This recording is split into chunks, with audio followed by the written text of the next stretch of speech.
گرمی کا موسم تھا۔ جنگل میں بہت گرمی تھی، جس کی وجہ سے سارے پنچھی شام کے ایک بڑے پیڑ پر اکٹھے ہوتے ہیں۔ آج تو بہت گرمی ہے، ایسے لگ رہا ہے اس گرمی کے بعد بارش ضرور ہوگی۔ میری ماں کہا کرتی تھی جب گرمیوں میں زیادہ گرمی بڑھتی ہے اس کے بعد بارش ضرور ہوتی ہے۔ ہاں رانو، گرمی سے تو واقعی برا حال ہے، کاش آج بارش ہو جائے۔ سارے پنچھی درخت پہ بیٹھے یہی سوچ رہے تھے۔ اتنے میں ایک بڑا پنچھی انہیں بارش کا سندیش دینے آتا ہے۔ جنگل کے واسی پنچھیوں، میں آپ کو سندیش دینے آیا ہوں۔ کل سے بارشیں شروع ہو رہی ہیں اور بارشوں کا سلسلہ پورے 10 دن رہے گا، اپنا اپنا بندوبست کر لو۔ اس پنچھی کی بات سن کر جنگل کے سارے پنچھی بہت خوش ہو جاتے ہیں اور بارش آنے کا انتظار کرتے ہیں۔ پرنتو رانو چڑیا بارش کے بارے میں سوچ کر پریشان ہو جاتی ہے۔ ارے یہ پنچھی تو 10 دن بارش کا سندیش دے گیا ہے، میرے گھر میں تو صرف 2 سے 3 دن کا ہی بھوجن ہے۔ اگر بارشیں شروع ہو گئی تو میرے لیے بھوجن ڈھونڈنا مشکل ہو جائے گا۔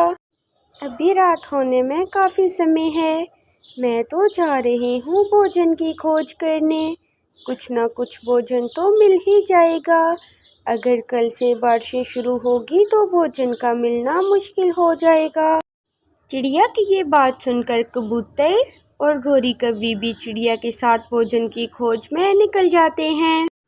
اس شام اور اس سے اگلے دن چڑیا، کبوتر اور گوری کوی تینوں مل کر بھوجن کی خوب کھوج کرتی ہیں اور اپنے لیے اچھا خاصا بھوجن جمع کر لیتی ہے۔ جیسے ہی شام ہوتی ہے بادل چھا جاتے ہیں۔ وہ سارے پنچھی اسی بڑے پیڑ پر اکٹھا ہوتے ہیں۔ آج وہ بے فکر بیٹھے ہوئے تھے کیونکہ ان کے گھر 10 دن کا بھوجن تھا۔ ایسے ہی تیز ہوا چلتی ہے، تیز ہوا کے ساتھ بادل بھی برسنا شروع ہو جاتے ہیں۔ بارش بہت تیز برستی ہے۔ تیز بارش میں پنچھی تھوڑی دیر نہاتے ہیں اور پھر اپنے اپنے گھونسلوں میں چلے جاتے ہیں۔ ان کے گھونسلوں میں بھوجن تو پہلے سے جمع تھا اور بارش بھی بہت تیز تھی۔ وہ اپنے گھروں میں رکھا ہوا بھوجن کھاتے ہیں۔ اسی طرح 2 دن گزر جاتے ہیں، لیکن بارش تھی کہ کم ہونے کا نام نہیں لے رہی تھی۔ بارش بہت زوروں سے برس رہی تھی۔ ارے بارش تو بہت تیز ہے، یہ تو بالکل رکنے کا نام نہیں لے رہی۔ شکر ہے ہم نے بھوجن پہلے سے جمع کر لیا تھا، اگر یہ بھوجن ہمارے پاس اکٹھا نہ ہوتا ہم تو بھوک سے مر ہی جاتے۔ پورے جنگل میں پانی ہی پانی ہو گیا ہے، اب تو بھوجن کی کھوج کرنا بھی مشکل ہو جانا تھا۔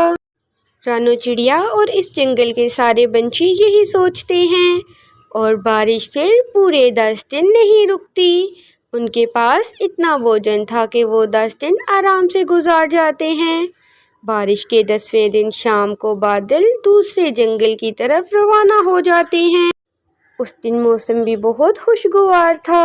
بارش کے بعد سارے درخت بہت ہرے بھرے لگ رہے تھے۔